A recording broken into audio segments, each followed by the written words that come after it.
We're live. Wait, I have no mic now. Little tech. There we go. There we go. GM. Hello, everyone. Welcome. Woo! GM, let's go. You are. This is too loud and too early. Dude, we're here for it. Whose idea was this to have this early of a podcast? I It's insane. think it was probably Mal's, but I just want to. Oh, we got backup music for the live audience. I just want everybody to know this: Snowfro is in the building. Can we give him a round of applause?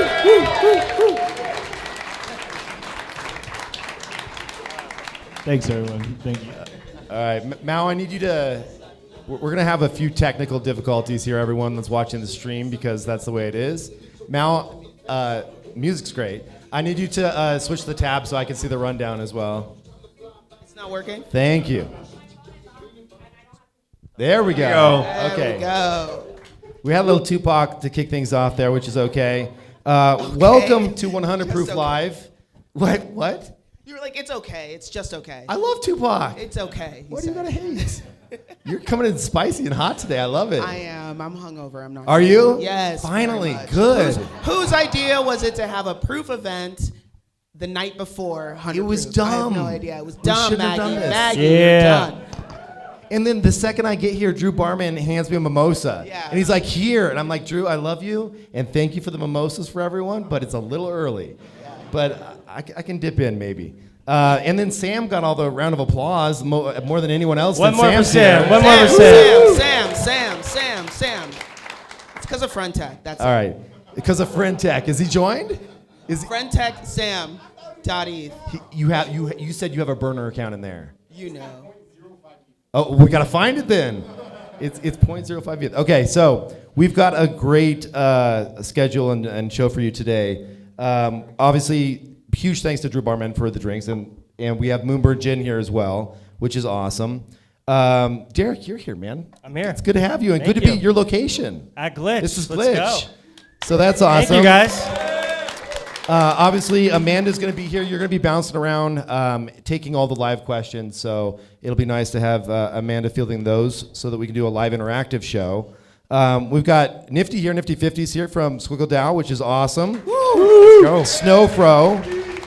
Malta and Madison from Glitch, which is going to be great to have them on the show. Yeah. And then lastly, just a reminder, we're doing another live show in downtown LA. At our Foundry location. You can now get tickets. That's September 29th. So just events.proof.xyz, and there's going to be an after party there as well. So that'll be a lot of fun. It's going to be fun. And Eli's here. I'm also here. Sorry. I'm also here. Dude, I Also have here. not had my coffee yet. I apologize. Oh, we're Plus, good. die with the most likes. Oh, Let's yes. go. Die with the most likes. How could I forget? Sitting right behind me. Yeah, I know. Yeah. It's like die with the most likes. It's If like- you have been on Twitter Die. for the last 3 Die. months, you have seen this man's posts. Die with the most likes, folks. I mean, Yes.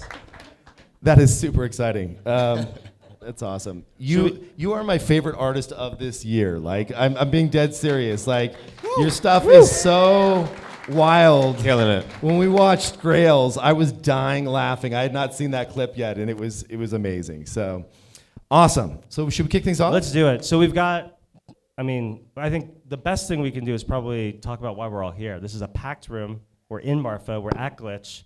I know the reason I'm here and the whole team is here from Glitch is because of this guy. So Snowfro, I would love for you to just talk about what Marfa means to you, both as an artist, for what you're building, and maybe give a little bit of context to like why we're all here for the third Art Blocks weekend. It's the third Art Blocks weekend. This is insane. Yeah, thank you all for coming. It's insane. It really is. I wake up every morning and it just kind of still kind of wondering how this is all coming together. My wife and I started coming to Marfa maybe about 7 years ago, right before maternity leave ended for her when we had our first kid. I wanted to go to Big Bend. She wanted to come to Marfa. I was also excited to come to Marfa. And I fell in love with this place. And I remember driving out and thinking, gosh, like I really wish that I could do something here. Soon after that, we started coming out regularly. And the more I came, the more I wanted to be here. Selfishly, when Art Blocks started, I found it as an excuse to come out here more often. And this is before Art Blocks was a thing that in my wildest imaginations would have this many people in this room, much less like in this whole town. So selfishly, got a house here in Marfa, put some artwork on the walls with At the time, there was a team of 5 people, maybe 10 by that point.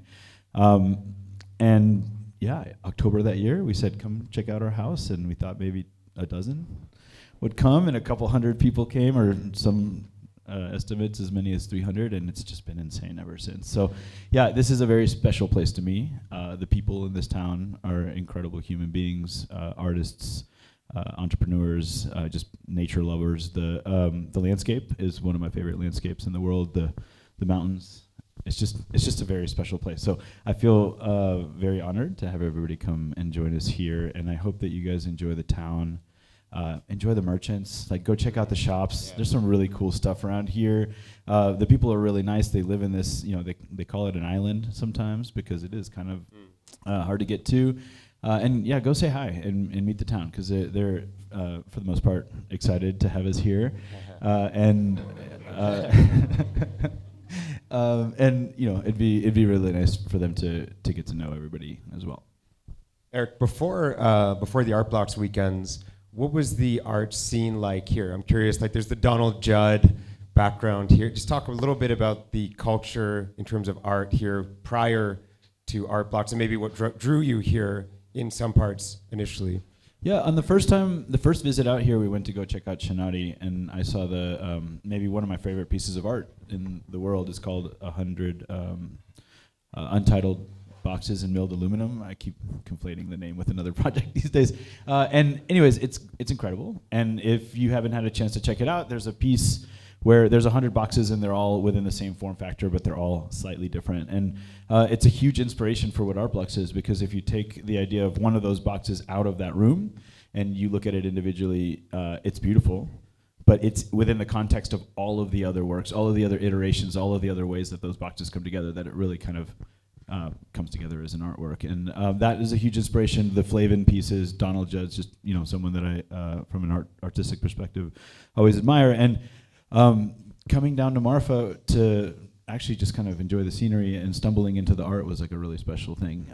When it's not Art Blocks weekend, the rest of the year, Marfa is just like it has always been. It's been this kind of mecca for art in the middle of the desert. And while I feel very honored that we can make an impact in something very fresh and innovative, the history runs deep here, and we're just but like a tiny little part of that history.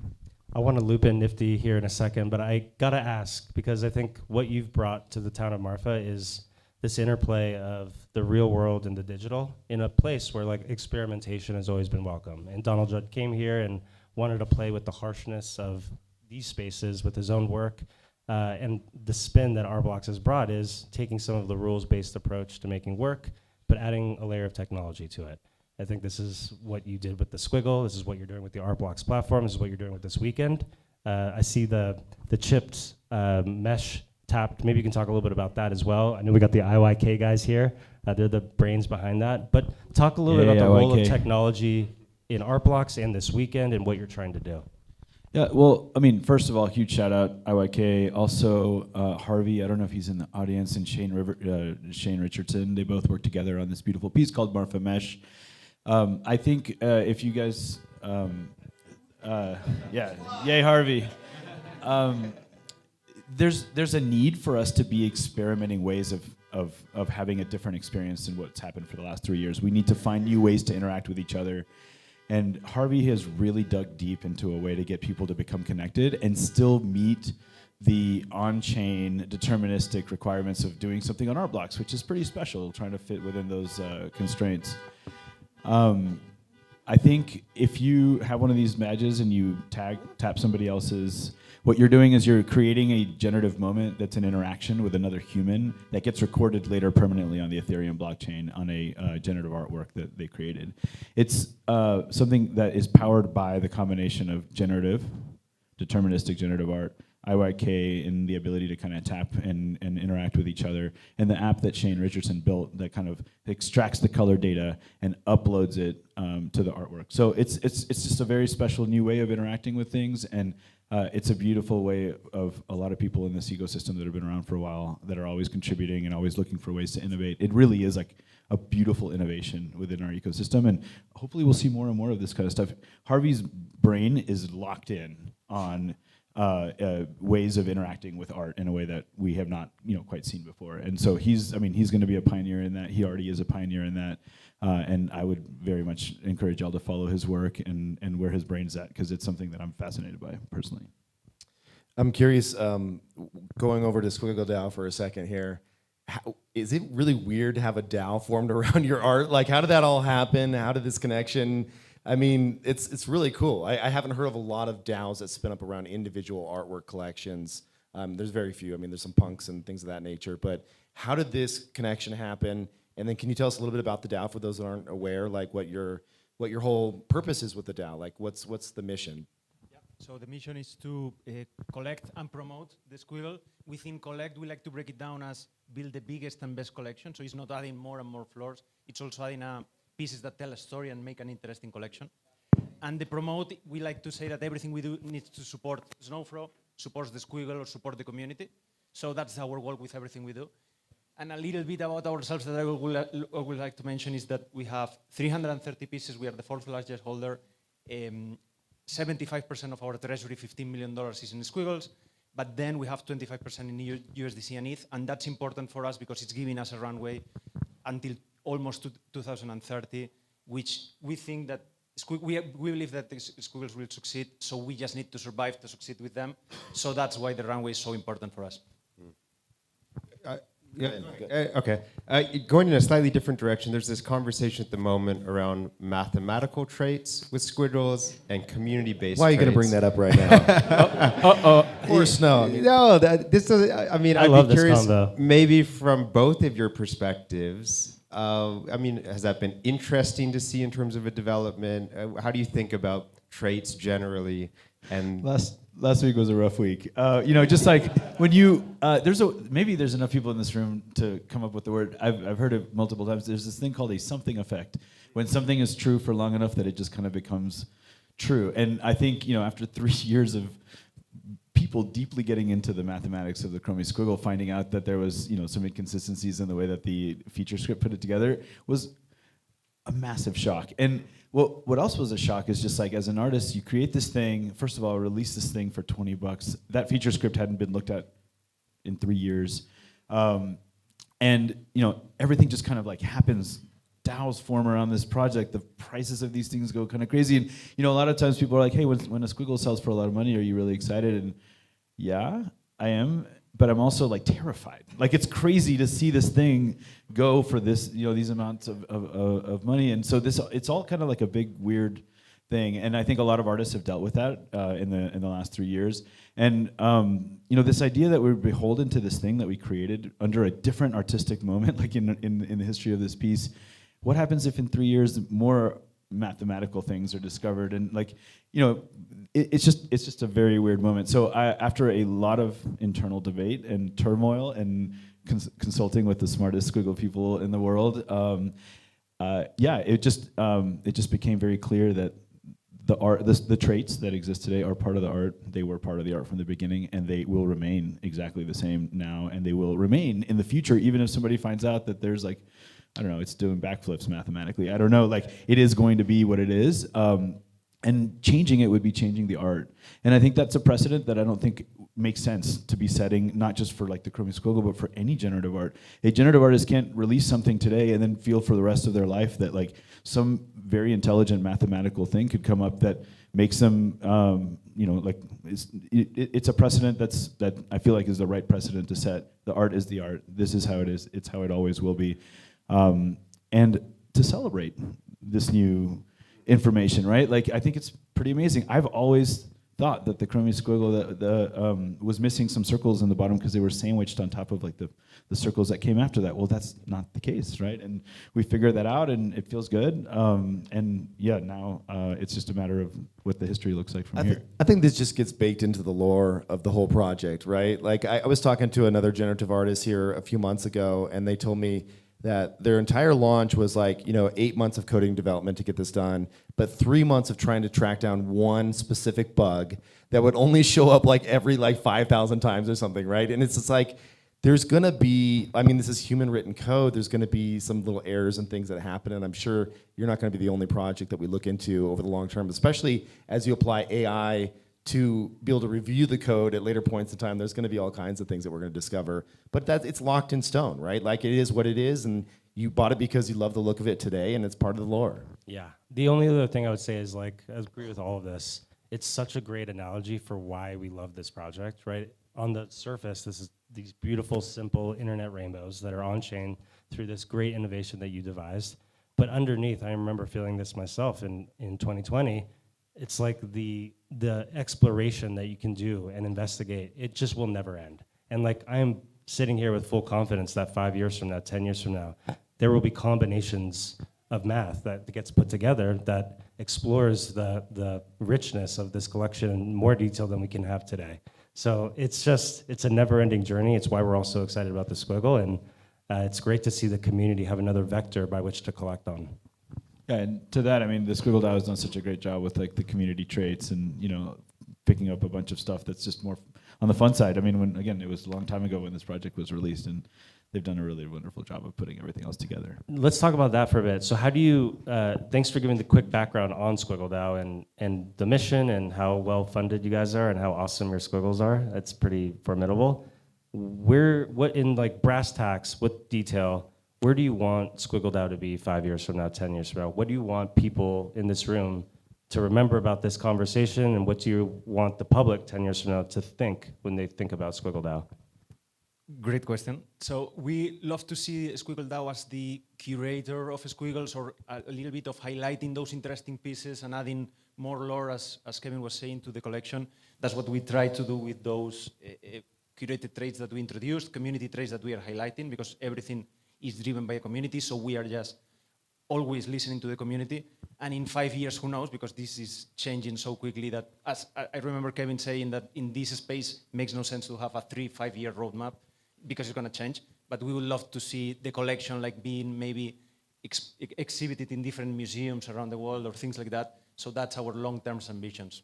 One question for those that don't know that are a member, like, is this a closed thing where, you know, I think about like Flamingo and stuff, and there's a buy-in price and all of that. Like, how do you actually become a member and help participate in SquiggleDAO? So we just recently transformed the DAO from an ERC20 token based to an NFT. So you can just buy the entrance from OpenSea. But 90% of the DAO is open. So everyone that comes and asks, hey, I'm looking to buy a Squiggle, can you give me some advice? We are always happy to help. The community is super great vibe. So everyone in the community is giving advice, chiming in on what should be this first Squiggle purchase. And then there is a little bit of benefits and a little bit of extra raffles, extra information, extra perks for those Squiggle True fans that we call it. And that's the ones that are holding the SquiggleDAO NFT. By the way, I got my Squiggle skateboard, so thank you for that. Yeah, We are raffling a few skateboards signed by Snowfro later today. So they're amazing. Oh, wow. They're really sweet skateboards. You don't have one close by, do you? Like, they're really awesome. in the car. Oh, there we go. Those Yeah, are I so got the cool. one in the middle there. They're kind of epic. So I know we're coming up on time. Why don't you talk a little bit about that event coming up, and then I can do a little bit to share what Snowfro will be doing at that event as well. Branch at noon, we are going to be giving away merch. We are going to be exhibiting a few Squiggles, a few highlights from our collection, raffling infinite objects, skateboards signed by Snowfro. And you can see a video that we did with our friends from Zarta with a professional skateboarder running the skateboard, the SquiggleDAO skateboard. It's a great video. Through Lisbon. Yeah. Awesome video. And Snowfro will also be here, and the reason he'll be here, for not just to support SquiggleDAO, is because for full set collectors who have all collected one of every 30-day poster collection, you, being in Marfa, qualified to get a physical poster editioned and signed by Snowfro, which he will be signing himself right out front of Glitch at 12 o'clock. So we're very excited. Yeah, I'm excited. Love it. Yeah, I don't know if y'all saw Grant signing yesterday, but you know, you're putting together some really exciting stuff around. Snow is trying to get, we ran out of Grant Union signed posters. I'm trying to track one down for Snow because we don't have enough and I feel terrible. Wait a minute. No, I got you. We made a deal. Snow, close us out. What is the thing that you hope people remember about this weekend or about the Squiggle? What do you want to say to all the folks that are tuned in and here present to share space with you? Well, number one, I just want to, I don't think they're here because they're setting up for the event across the street, but I just want to say thank you to all of the Art Blocks team. That is, it's insane. Let's how give a much round of applause work for has Art come Blocks. together to this. The best. The When best. you see Art Blocks people, this has grown bigger than just Art Blocks. Obviously, Glitch has done an incredible job in hosting and participating with us, and we're very grateful for that. But if you see anyone from Art Blocks, they've really put a lot into this event, and it's becoming special for more than just me. It's very special to have all of us here. And just shout out to my wife, who's always been very supportive and She's the best. puts up with all of these insane things. So that's it. Thank you to just make sure tap a Art Blocks person on the back and say thank you, because they've put so much into this. Yeah. I know you have a hard stop. Do you have a minute to take an audience question, or are we good? Yeah, Amanda, did you want to? Yes. My question is, hey, I'm with Ed Balloon. He made it out. Ed, Ed Balloon. My question for best Ed shoes is, in the game for sure. Ed, do you have a squiggle? And if not, why do you hate generative art? Actually, I love generative art. I know. I actually fell in love with it from Eric, and he was the one who was like kind of mentoring me and stuff like that. So shout out to Eric, and he actually got me down here. He was like, hey, Ed, I want you to come too. So I'm here in Marfa. So glad you made it. It's incredible to actually watch it. You were out here doing one of ones and stop motion art, and then this year with Prohibition, shout out to Jordan wherever he is.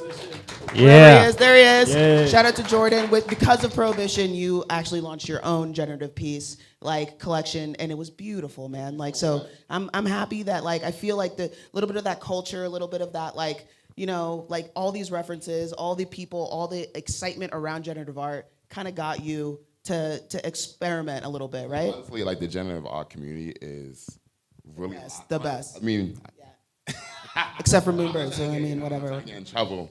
But there is this beautiful loudness to the community when it comes to you guys loving art, and it was something where I was just like, wow, I really want to be a part of this. And when it came to me doing my project, I really want to also just shout out Eric, because there is this he's very humble. He's not going to tell you, but he's also very honest, and he cares about artists really being honest when it comes to their work. And so this was my first time trying something out, and he wanted me to really be honest with it. So that project really came to be because of people being honest. Kevin too, and others. But people, me, and you, and Amanda too. But legit having people willing to have that conversation and allowing you and encouraging you, but being honest. And that was what I really loved about the generative art community, and that's kind of what I saw from the leaders. And so, hence why I decided to troop from LA to Marfa. Let's go. Thank you, to that Eric. point, Thank you. Clap. check out Let's Ed's clap collection. For Eric for everything that he's done. I just want to say one thing about Ed, though, here, is that it's one of the most authentic artworks I've seen in the last 3 years in this ecosystem in terms of where it comes from and the honesty behind it. I mean, it's pretty amazing. I remember the first time I saw it. And so, yeah, congratulations to you for putting that. Got time for one more question, or you got? Okay, let's do one last one. Does anyone have any questions from Eric Snowfro? Eric Snowfro, you do? Let's go. So, speaking of Prohibition, I see you have a heart on your sleeve. Can you tell us about that? She wants some merch. That's all she wants. She wants some merch. Working on some merch. I got to do a project this year with Jordan Lyle over there in the corner and his incredible Prohibition team called Heart and Craft.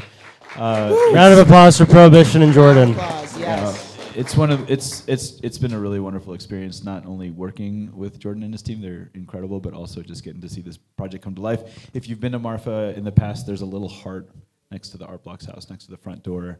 It's been there for I think a couple of years at this point. I used to make these things 7 years ago, and being able to make this algorithmically, and then also be able to, it's a $16 thing, and working with IYK, getting to literally just tap a card and mint them to people, just because it's not some crazy expensive NFT.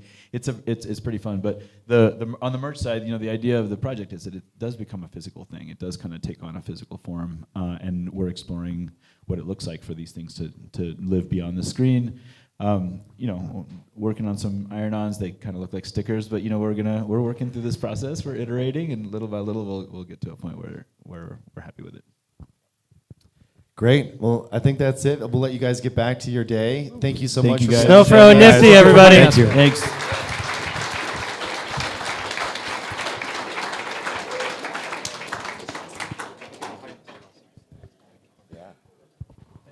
That was fantastic. I will say one thing before we move on. One of the things that's really special about Marfa is how long it takes to get here.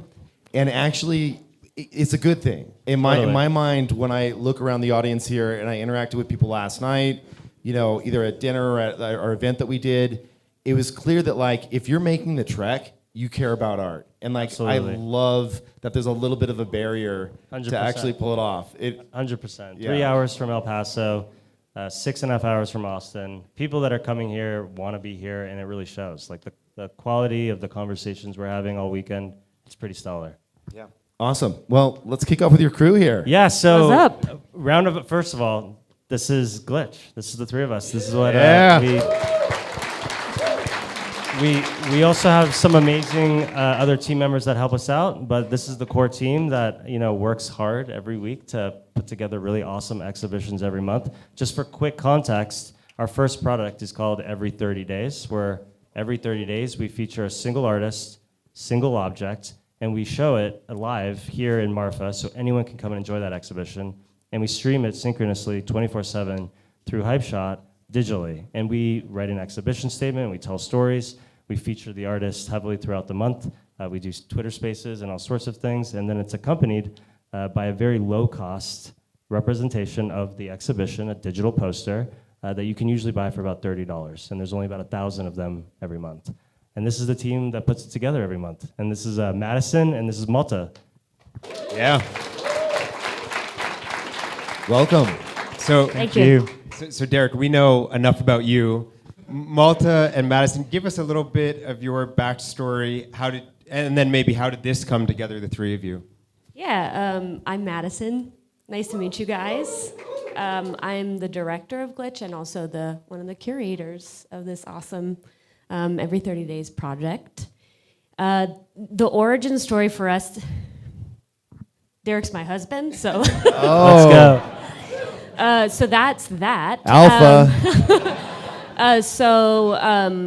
Derek met Malta in Mexico City at Bright Moments last year. Glitch had just launched alongside Art Blocks Weekend. Amazing events, amazing group of people. We knew we sort of had something really special. And so Mexico City happened a few days later, and Malta happened to be there. And, you know, Malta's work is standalone, just brilliant work. And, you know, Derek always comes to me and goes like, I've got a plan. And I'm always like, okay. You know, whatever. So he said, you know, I think we really need to work with Malta to help storytell Glitch. And I have this idea of this piece called Every 30 Days. And so I'll kind of let Malta take it from here of how we kind of all got going. Yeah, thanks so much for the opportunity to be here. It's fantastic. Yeah, my background is sort of I worked in the art market, like contemporary art market, way pre-NFTs, and then I worked for a long time for Bright Moments. Had an amazing time working with the team. That's as Maddie mentioned. That's how I met Derek, and I think Glitch for me really emerged from the conversations that we had, thinking about, you know, what kind of gallery do you want to be if you enter the space, assuming that you don't want to be another gallery who's like doing drops, in the standard sense that we're seeing it, I think. And so I think where we landed was that we wanted to do something around storytelling and education that maybe has elements of like art criticism and art history, but it's not academic in any sense, but it's sort of like fresher and sort of like maybe sophisticated and fun, something like that. And that's, I think, how we started to experiment. And yeah, I'm super grateful for being able to work with the project. It's so much fun. Maddie is doing all the heavy lifting with operational work. She's so humble. She's doing all the work. This whole weekend was planned by Maddie. And she didn't really go into her background, but she's a former entrepreneur. She was a professional dancer for many years from the contemporary art world, performed in New York and Los Angeles, and so has this very rich experience with live spaces and performing to live audiences that has been instrumental as we put this together. Yeah. Well, one of the things I'm curious about is, I don't know if this was on purpose or not, but you said our first product is this every 30 days. What's the next product? Well, it's a good question. I don't think we're ready to reveal anything just quite yet, but what I will say is the through line with everything that we do is really meshing ourselves at this intersection of physical and digital. I think that's very core to what we're trying to do at Glitch. I think the second thing is we're here to support artists, right? We're not creating our own, drops. We're not doing our own thing at Glitch. We're really here to help storytell and bring life to the digital art movement, which is something that all three of us feel very passionate about. It's inevitable to us that, right now there's, a few hundred people that are in this room and in the spillover next door, and maybe another 500 or 600 that are tuned in live to watch this. It's our view that tens of millions of people are going to be interacting with digital art over the next 5 to 10 years. And we want to help bring context and life to all of the artists that are doing great work in this space. And so, without revealing too much yet, every 30 days is our first, it's our core, but we've got plans to do other things in the future. Very cool. Madison, that comment that Derek made to you about Malta, he's someone we need to work with. I've made the same comment to Kevin about Malta. Malta is really one of the most talented curators, not just in our space, but just broadly. So amazing to see you here now at Glitch, Malta. Thank you so much. No, I was just going to totally agree. I'll just give the quick background. We were in Mexico City. I had never met Malta. I had spent no time with his work. And it was raining, there were some technical difficulties, and Malta came up to me and was like, hey, do you want to check out some of the work? And we can go one by one to see some of the work before it opens up. And I was like, sure. So he introduced himself, he worked for Bright Moments, and it became clear to me by the third piece that this was someone who was viewing the work at a level that I just hadn't really seen.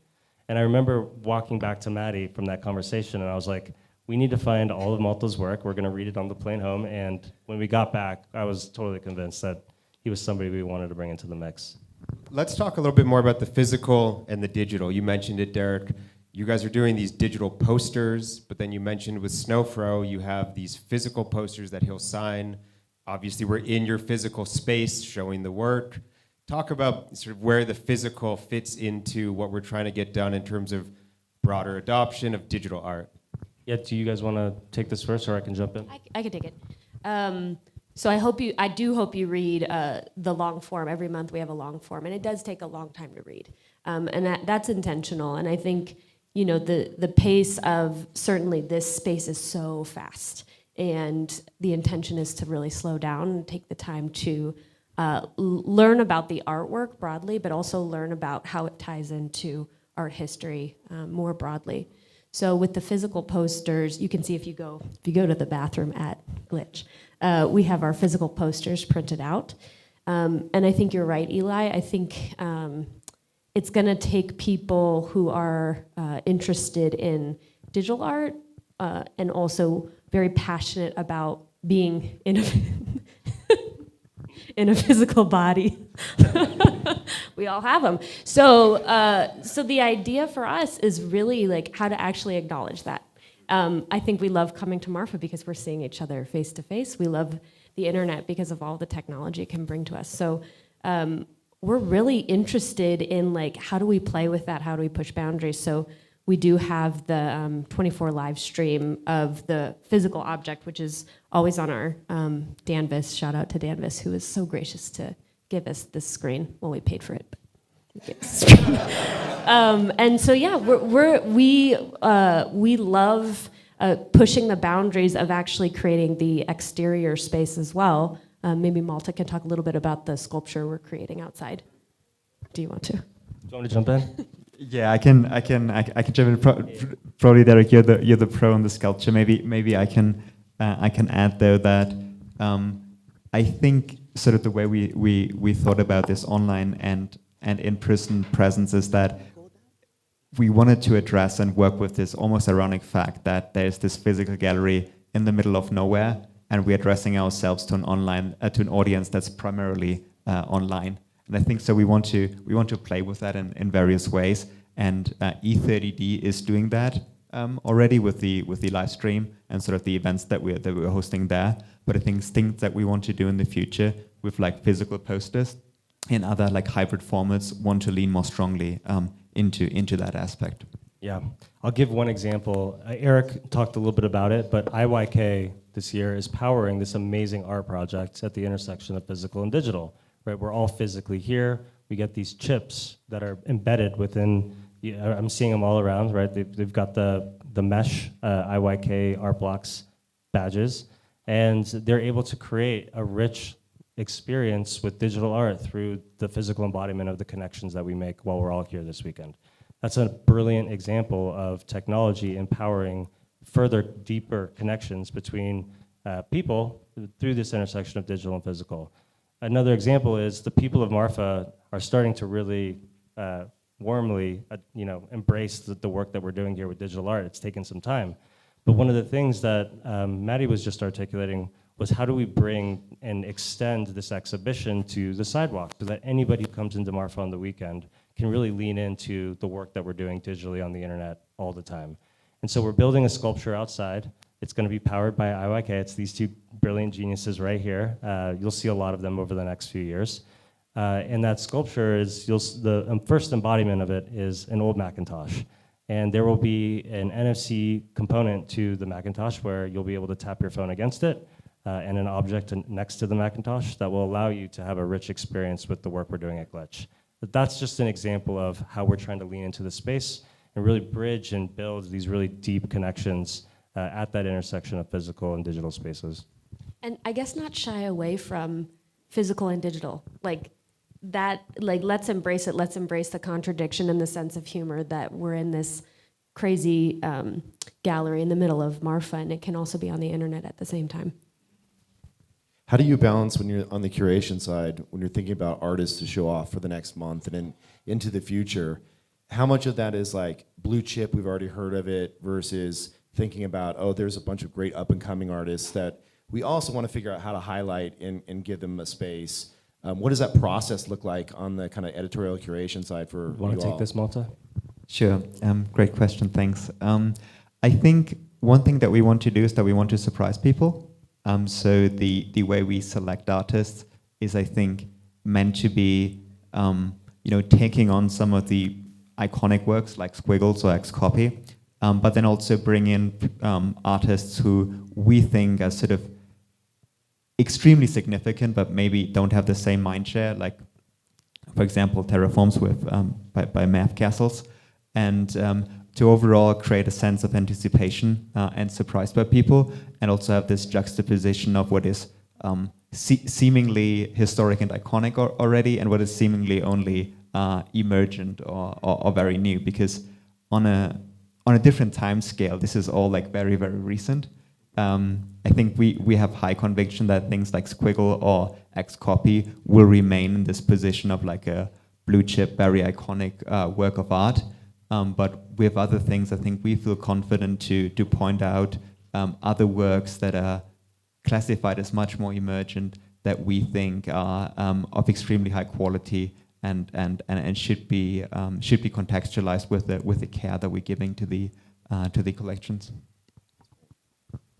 Going back to the sculpture for a moment, I'm curious. We think a lot at Proof in terms of expanding the message of what we're trying to get done on the digital art side, but often abstracting away NFT as sort of the top line thing in that communication.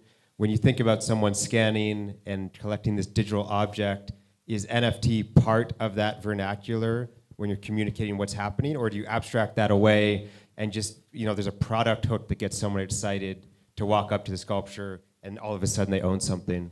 How do you think about that? It's a great question. I will tell you myself that I very rarely use the word NFT anymore.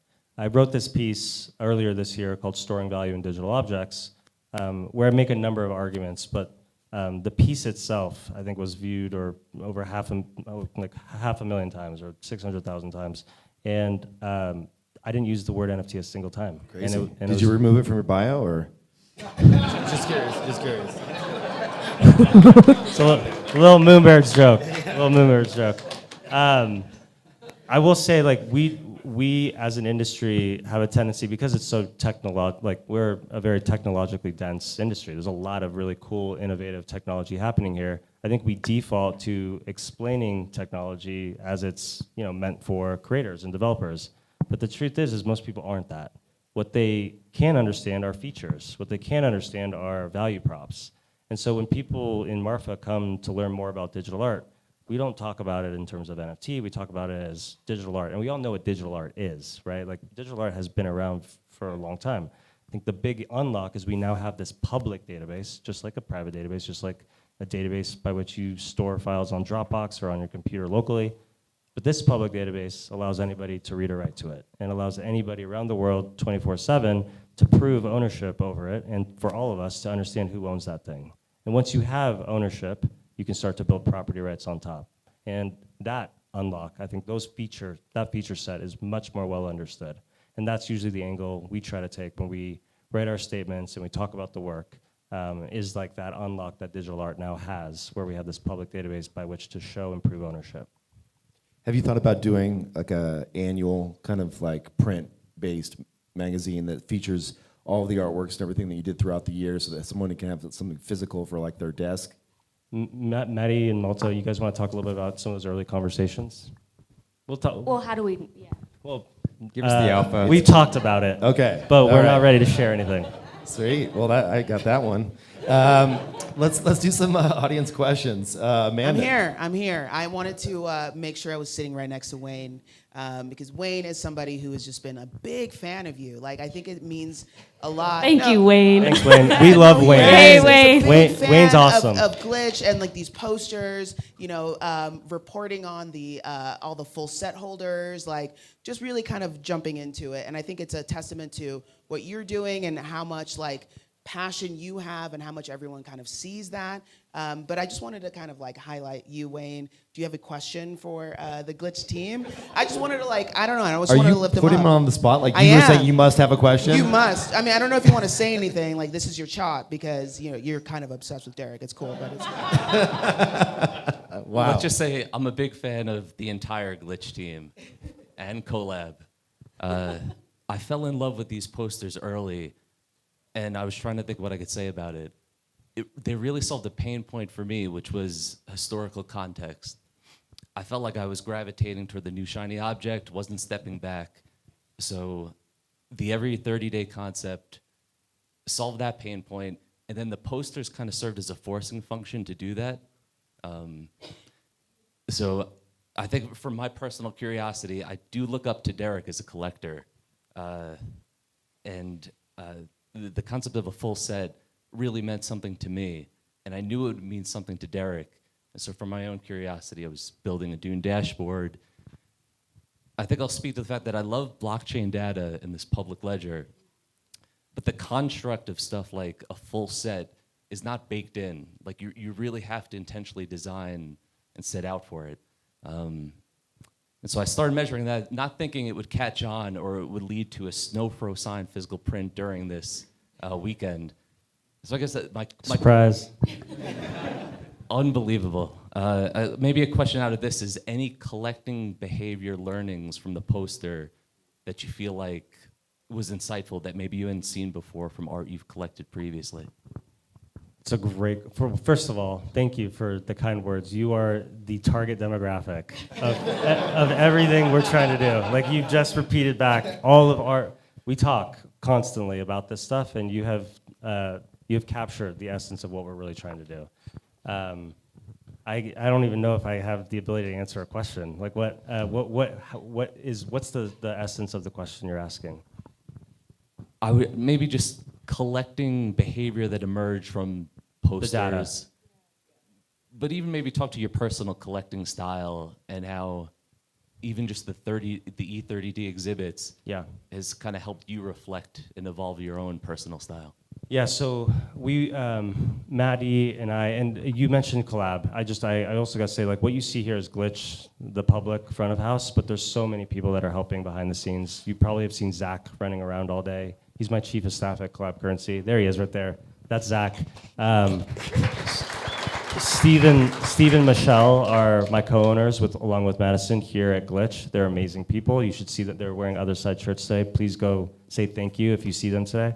The rest of the Collab team, we had our offsite here earlier this week. So I run a venture fund, as many of you know. We have 6 amazing investors on the team. They're around wearing Glitch shirts and Collab shirts, so say hi to them. They all have chipped in to kind of help make this a wonderful weekend. To answer your question directly, we were, the whole team went to Chinati yesterday and kind of looked around, and a very popular device, just not at Chinati, but everywhere, is to have like these, very big spaces, right? And these singular objects that take up very little space against the rest of the room. And what we're doing with every 30 days is really trying to draw focus to things that we think are important. And it's really just the sequencing of one object by one artist every 30 days is our ability to kind of refine scope down to things that we think are worth talking about. And we just haven't seen that enough in this space. And there's so much work that we want to honor and so many stories that we want to tell. But I think the way to do that in a place where words are abundant and videos are abundant and conversation is abundant is to tell people, hey, we want you to draw focus to this one thing. And we want you to spend time thinking about it for 30 days. And that's really the genesis of the core essence of the idea of what that means. I would say, to answer your other question about what the data has surfaced, I think for such a long time, people have been able to go to galleries and buy exhibition posters or buy a t-shirt from their favorite brand or buy a membership to the YMCA or to a golf club. But what hasn't been visible are like these invisible connections that we all have to each other when we own the same things. And what full sets do, and Snowfro I credit for so much of how I think and collect in this space and think about work. What digital objects and digital objects specifically on blockchains allow us to do is to start surfacing those invisible connections. So Kevin and I may own the same object in physical form and never know it. But in digital form, the ability for us to start teasing out those connections and creating deeper connections by virtue of us now having this visible insight, this line of sight into that is really powerful. And I think full sets are a way to honor the people that are really supporting the work that the three of us are doing on a monthly basis. And so there isn't any benefits to being a full set holder. Just like there's no benefits to owning one of every Art Blocks curated piece. But what I will say is that it allows for people to connect to each other deeper and for us to honor the people who are showing up and spending time learning about the work, talking about the work, and that's the real juice, as it were. The flex. There's still a flex. Don't deny the They're flex. also a little bit of a flex. Let's bit go. When the bit. second Collectors. one, yeah, I think when the second one hit, or maybe it was the third, people got it. All of a sudden, they're like, "Oh, this isn't gonna go away," and that was very exciting to see that the way we were intentionally trying to trickle these out started to work, which was really exciting. Wayne was honestly a very big part of the storytelling with his analytics. Thank there, you, Wayne. actually. Yeah. Speaking of analytics, we got somebody with a question. Stand up. You gotta stand up. You gotta stand up. Mao told me I have to make everyone stand up. How do you guys think about Glitch? Like, I feel like when I first heard about Glitch, I thought of a space in Marfa, and just hearing you talk about it, it feels like it's more and more an online entity. I know you're not based here. Are you based here, Malta?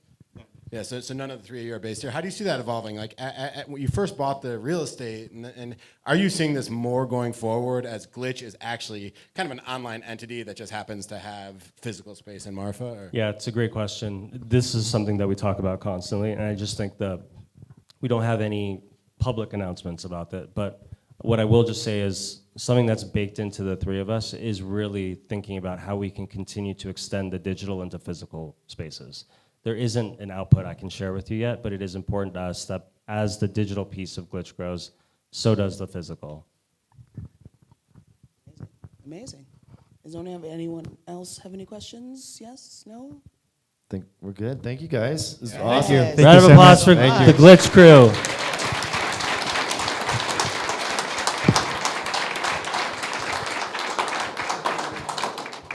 I have to go buy a full set now. Damn it. Have to. Can you take me higher? Let's go. Wait, Here we go. Die with the most likes, everyone. Round of We're getting a round of applause. applause to die with. Going. I'm still recovering from that eye-stinging silence earlier. That was a treat. That was nice. It was awesome.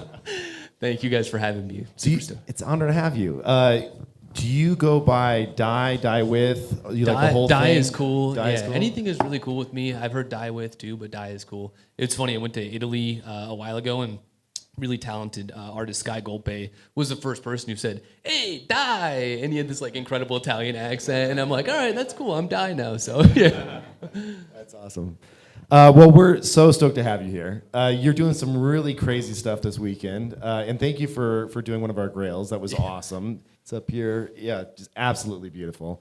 Let's start off with like, can you give us a little bit of background for those that aren't familiar, kind of like how you came into this whole space and Sure. Yeah. Yeah, absolutely. So I'm from a really small town in Indiana. It's Hammond. So the digital and art like history in general just was non-existent. Like our biggest art thing was an RV museum. So we go and look at the new RVs, and so to essentially be able to then observe art on a daily basis. And, I kind of just had a Twitter, and then I heard about Hic et Nunc, which was an early Tezos platform, and I was minting on there because it was just full of like weirdo shit that nobody else wanted, more or less. Like I kind of describe it as, the county fair gravitron that was just spewing vomit into the air. And, we were more or less forcing people to reckon with the weirdo shit we were making, which was It's so hard to figure out how to use too. You're like, what is this website? I couldn't even tell if I was selling stuff. I mean, like I was just like, it's out there. I don't know what's going on. So it was, so that's kind of my entry point there. And then for the longest time, I bring madness and absurdity and depravity on Twitter and really try to just get crazy on there. Like I love just blasting it out. And so then cut forward to, like a 4-month campaign with Super Rare where I was crafting these absurdist tweets, like claiming that, I had done DMT and I was reenacting how Stella got her groove back for my Super Rare application video.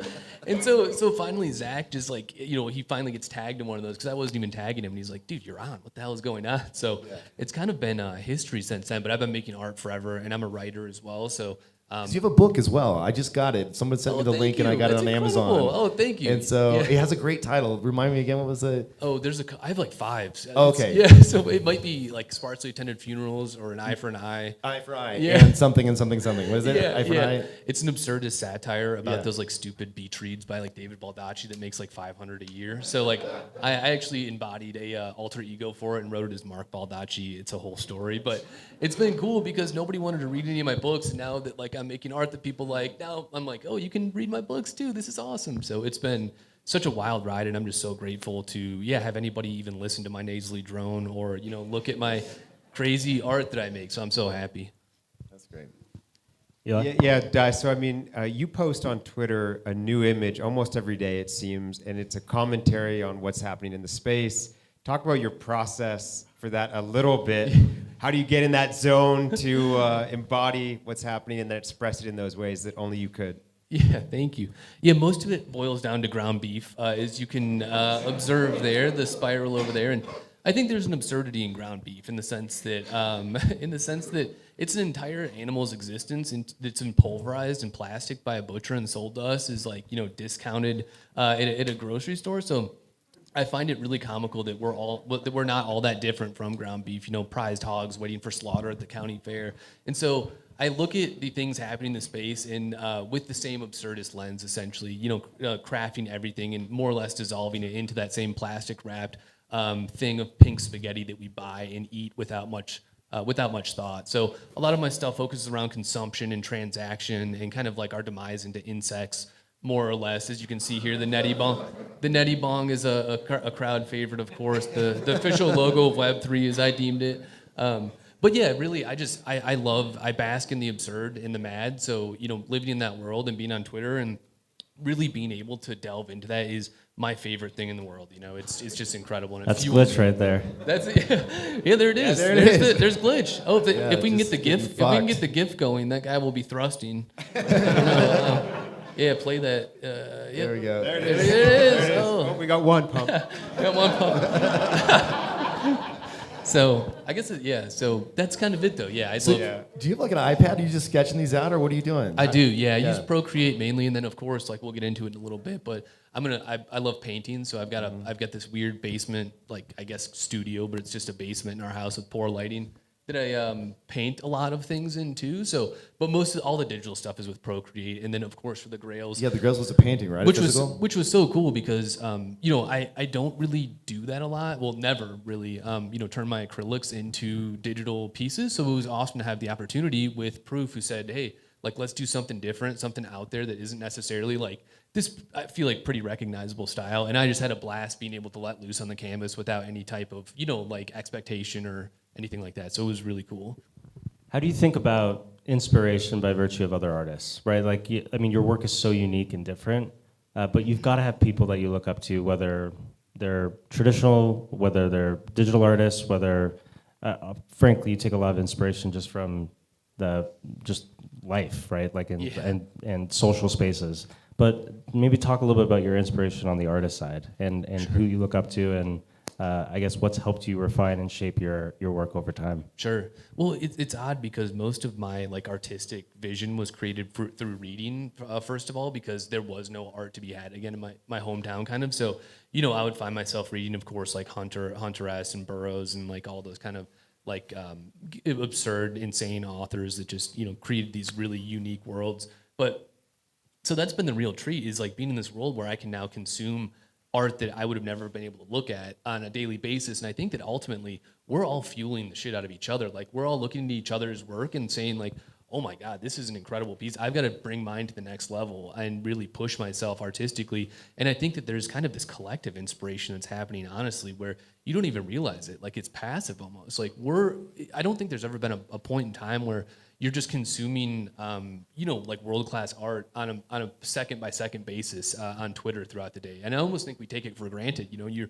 scrolling around and looking around, and it's just like, something could like pretty much, change your perspective on the entire world, and you see it for a second, which is crazy. So, I think that collective inspiration that we're all going through is ultimately pushing everyone into that next orbit, honestly. So I don't even want to like mention specific artists because there's so many to mention, but the public arena of just it's just completely, everyone's just learning and doing and creating and one-upping, and it's just it's leading to really great work every second of every day. For sure, that's right. Yeah, even I did a Grant Yoon derivative actually that has this like horrifically sad story behind it, and it's like ground beef. It's his iconic cow piece, and he was so nice. I DM'd him. He's like, use it. That's sweet, and that was like the really beautiful moment, and how him and I became kind of friends. Where it's like, everyone's just kind of building off of each other in some ways. It's really cool.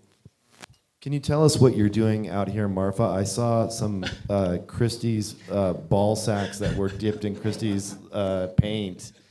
Is that for sale, or like what are you doing here? Yeah, so I couldn't be, I'm going to use the classic Web3 horrific platitude of couldn't be more excited or couldn't be more grateful. But I really am. I'm super shaking right now. Shaking and shitting RN. So this is what's happening. As you can see, plenty of Limp Bizkit logos, Tap Out, Creed. It's going to be complete madness. I got to say that, Glitch, so this goes back to your kind of bridge between the physical and digital, too, because for this exhibit, it's a combination. So what happened was I worked with the Transient Labs team, who shouts out to Chris O, one of the best ever, and Transient Labs just in general. They're amazing. You can't really say enough about them because they'll come to you with visions, or you come to them with visions, and then like the thing that is produced is just entirely different than what you even thought it could be. It absolutely transcends what even you had imagined. So it's really incredible. But for this one, I painted 30 beef brothos. So those are ground beef brothos, essentially, where in my basement, painted 30 of those things, and they'll be hung up around the walls. They're here. I've seen them. They're amazing. They're here. They're in the building. So in varying states of decay, in varying states of fly, orgies, and things that are happening on the brothos themselves. And then what we did was we trained a model to create 666 unique versions of these beef brothos, and it was just such a hilarious process. Chris and I online at 2 a.m. drinking Four Locos, listening to Hoobastank, and just cranking through this beef. It makes someone question their sanity when you're looking at generative beef, and it's the first ever fully fuckable generative beef project. So I cannot be more excited about that. I'll just say one quick thing. Madison and I are in a Telegram channel with Diewith and Chris from Transient, and every morning I wake up and there's 200 new messages of the craziest shit I've ever seen in my life. It's so entertaining drinking coffee in the morning, just going through and reading everything that they've been doing. Well, and as an extension of that, there is going to be a travel and flea market. So I'm hearing that there may be a deep fake of Rick from Pawn Stars at this thing or something. And essentially there's going to be a booth where folks can come in and haggle over the Tiffany's truck nuts and other prized items. So if you come to the flea market, make sure you bring stuff to haggle with. It's going to be pretty hilarious and absurd, as you would imagine. And that's tomorrow night, right? That's tomorrow night. Yep. Tomorrow here at Glitch. Yep. This Yeah, is roll entire, up. It's going to be... We've given this dude complete creative control to take over this space. I don't even know what the heck it's going to look like. It's going to be insane, but it's here tomorrow night. It's going to get wild, yeah. 4 Locos are going to be flowing. All other types of malt liquor and energy drinks. There's going to be ground beef all over the walls. So I'm fucking fired up, you know? I'm mad that CT doesn't follow you. CT. CT not? Oh, She's no. not following There we you. go. It's embarrassing. It's CT. What are we Not doing again, back every there, time. We're on CT? the Proof CT doing Podcast the- account, so we're okay. I'm sad that the Proof Podcast account doesn't follow you. Let's go make that happen. Oh, no. Let's make that happen. No. Di, what do you think? What's next for you? I mean, are you doing more writing? Do you see just sort of continuing down this path? Yeah. What's exciting, energizing?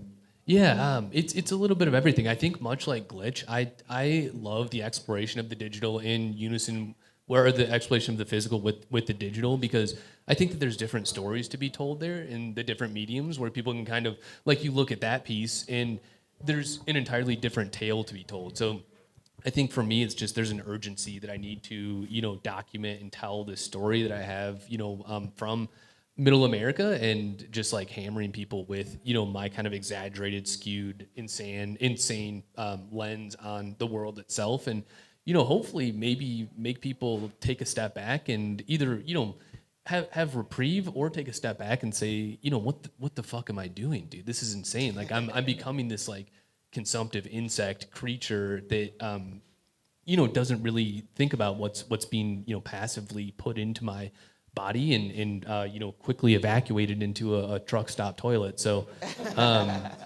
yeah, that's it. I think that just for me, it's just pounding along and keeping to tell that story and keep on making the absurd things that people enjoy, because I think that's the other thing with the artist perspective of getting inspiration from each other. I think even non-artists, it's just everyone there is doing something and everyone there is fueling each other. Like the interactions you have are ultimately creating are ultimately blocks for these next creations. So I think that's an important point too. One question for you. I know when I saw you and got into your Grails and I started exploring some of your work and I saw your Twitter stuff, I was like, okay, I need to start, picking up a few of these pieces because I thought they were hilarious and fun and awesome and funky and weird in all the right ways. For people out there that don't yet own one of your pieces, how do you think about your kind of portfolio, how you get new pieces out there? You have super rares, those are kind of one-on-ones. Yeah. Do you do editions on the regular? Like, can people obviously still go to Hin and Object and pick up your pieces? Where do people dabble if they want to pick up something of yours? Yeah, for sure. Well, I'm super careful about minting, honestly. Like most of this stuff is just made out of joy of creation, which I think is vital and I think is missing sometimes, where creation for the sake of creation is my, motto. Like if you're not enjoying making it, then people aren't going to enjoy looking at it or experiencing it. So I did just have a launch with Nifty called Chub Packs, where it was just a bunch of ground beef shoved into people's gullets, but it was all sorts of absurdity, and so that was incredible. But otherwise, yeah, like I'm super careful. There's the stuff on Tezos. There's also going to be another flea market launching. Oh, those are Ass Zukis. So as you can see there, it's got a 4 Loko butt bong in its mouth and Ace Hardware sweater. Oh, the legalized Jankum, of course. The Huffable shitbag, of course. But yeah, like I'm super careful. They could have partnered with you for their new drop, their new collection. I told them, I'm like, I could have saved this. See that, right? So this was an incredible drop, but yeah, I'm really careful, and I just really enjoy the strategy behind that part of it too, because I just want people to enjoy it and not have to be like out there all the time, like a parasite or something trying to, yeah. So you mean really careful in the sense that you don't want to be seen as someone that's just extracting like from the community, Yeah, like pretty taking much. an EVs. Yeah. So yeah, that's interesting. So, but that also reduces the supply in some sense, and so you're not doing a lot of drops Yeah. And so it's kind of challenging to figure out like how do I go in and collect. It is. So do you just sit on the sidelines and just kind of wait? Do you typically try to do a mint like once a month or what's? No, never. It just Not at all. Yeah, like for my one-of-ones, really, I've been so fortunate because like people will generally just reach out in DMs and say like, hey, what's on deck, and then or they'll see a physical that I posted and they'll say, hey, is there a digital accompaniment to this thing? And so that's usually how those sales happen on Super Rare. But anything else, like I don't really have a time frame on a lot of stuff, but really it's just creating the best possible experience for people to like be able to delve into the mad world of the meat is real universe, the Plato's Closet and Pornhub hat and stuff. I see the and one guy there in the top right corner. There he is. So awesome. Yeah, right. Yeah. I can't not think of Four Loko and not think of NFT stats. So he's got a question for you. Always at the office, but the Four Loko was Sam. One thing that I'm always wondering when I look at your work is what your relationship is with your town, because you're representing this really small town and bringing it to this whole world of investors from all over the world, and it feels extremely satirical. But I think of like Hillbilly Elegy, where there's also this idea of also trying to like bring your town to a broader community and the whole world in a positive light. But what is your relationship like with your town in Indiana? Yeah, it really is. There's some truly sickening things there. I think in terms of just just the things that occur there and the consumption, the restaurants, like there's parts of it that are sickening and I think that are repulsive in some ways. And then other parts are true love. Like I think that there is something really beautiful about our fast casual existence in the United States. It's just you can go to Chili's and get bombed and eat whatever for like $8, and it's awesome. It's an incredible experience. Like I love Buffalo Wild Wings and I love all those fast casual restaurants that I ridicule sometimes. Like I'll go to Dave & Buster's and hammer back a couple pictures of Blue Moon and play the games there. It's like an incredible experience, but also I think there's one hilarity in the absurdity that these places exist and thrive, which I love exploring, like just the funniness of it. It's just funny. And then on the other hand, to your point, I think within the pieces themselves, you'll see the absurdity, you'll see the madness, but then with the writing on top of those, like you'll see some really like heartbreaking writing that I do on there, prose, like microfiction that I think are ultimately very sad and very poignant, so it is a dichotomy, finding both the hilariousness and the sadness within kind of both of those. That Metreon is fantastic. Right, filet Metreon. Yeah, Best Buy was my first job, so I feel so like there's something about your stuff that is just hits. We have that in common. I worked at Best Buy too. You did, yeah. You were Geek Squad though, right? No, I was pre-Geek Squad. Yeah, pre-Geek Squad, but you were still like you were selling digital cameras. Digital cameras. Yeah, yes. yeah. Nice. Yes. We were close to each other. I was fixing the computers.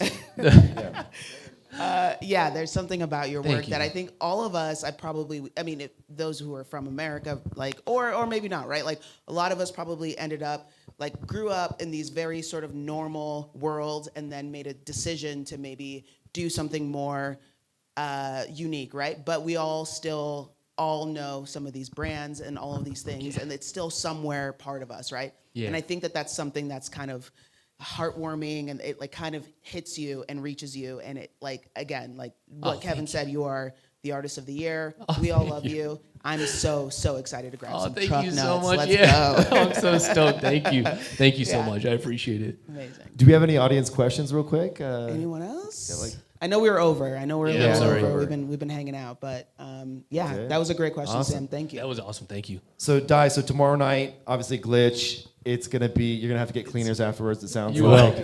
It's gonna be hardcore. Yeah, I put together a new metal playlist that is just out of this world. Puddle of Mud, Creed, Nickelback. It's gonna be, your ears are never gonna recover from tomorrow night. Listen, I want to just say that this is just Justin's playlist, like in life. Right. So Justin's stoked. Justin has a question. Justin loves you. He loves Nickelback too. He loves Nickelback and Creed. He loves Nickelback. No, I just sense a lot of metal coming from you immediately when I saw your work, which I really appreciate. What's kind of your constant playlist? Who are some of the artists that you listen to and you're just going absolutely fucking wild on this stuff?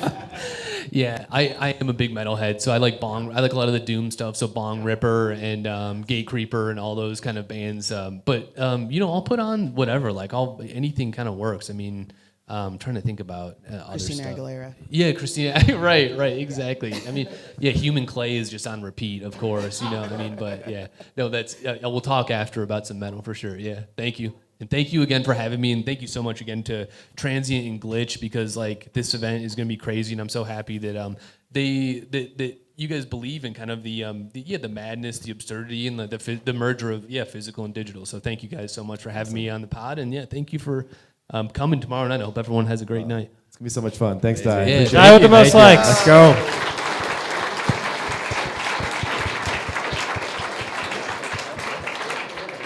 Well, I think that's it. We did you it, Want to dude. close? This is your joint. This is a your spot. Like, why don't you close this I'm out? just stoked. This is the second annual 100 Proof Live in Marfa. Yeah. This is going to be a recurring thing. I remember last year was this our first live show ever that we did? I think so. And it kicked off a bunch of live shows we've done since. So. And there's more people this year, right? There's more people this year. Yeah, which is kind of crazy given the market that we're in. It just shows that like the art is not going away and people are really into it. So it's awesome. Yeah, I talked to Tim. He's in some other state right now, but he's doing other things. But yeah, he'll be back. All right. Yeah, thank you to the Proof team. You guys are the best. They put in so much work behind the scenes. Mao, Maggie, CT, all of you guys are just so amazing. Yeah, obviously Malta, Nifty, Snowfro, Madison. Like, thank you all for coming in, and of course, Die with the Most Likes. Tomorrow here, 9 p.m. And then catch 100 Proof Live Friday mornings at 10 a.m. We're doing Pacific. that live show coming up. That's right. Please be there. It's yeah, gonna be a lot of fun. events.proof.xyz for that live show coming up. Right on. All Thank right, you, everybody. y'all. We'll see you guys later. Thanks, y'all.